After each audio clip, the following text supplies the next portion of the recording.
jste udělal, je trestné. Protože zvíře dneska není věc, to nejde jenom tak vyhodit. Nechají veznout dom. No tak to nevím. A vy ji máte od kuťata?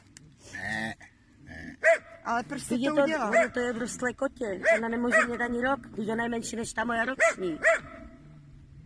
Ale proč jste to udělal? protože honí slepice, Kočka, takové kotě. kočka honí slepice a má na to se bazén a druhou slepicu nahnala do bazéna a slepice se utopila. A baba mě říká, seber tu kočku a zavesu někam pryč. A víte, že existuje spolek SOS kočkám, který by vám pomohl kočičku někomu adoptovat. A furt je to humánnější, než ji někde pohodit. A zrovna v zimě. Víc to je, Ona si tam najde místo na ten statku. To je kočka, to je šelma. je to kočka je hlavně predátor a je to pro myslivce škodná. To za prvé. A za druhé, každý majitel kočky je za ní zodpovědný. A vy jste ji měl venku nebo doma? Na venku, na dvoře, ale prostě dobrá. Jak je stará?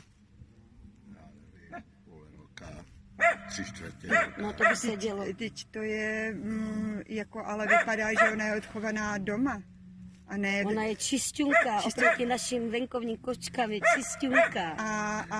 a ne že teďka ji hodíte ven do mrazu. Však ještě nemrzne, ona si najde tam místo na statku. A co na to řekne ten majitel toho statku? To jste se sám sebe zeptal? Jemu to totiž taky není tak jedno jako vám. My jsme taky jenom lidi. A kdo jí dá A nažrat? kdo jí dá žrát, ano, kdo se o ně postará. Říct, jako, že se o sebe postará sama, to je tak jako maximálně nezodpovědné, nezlobte se. A vy jste horňák?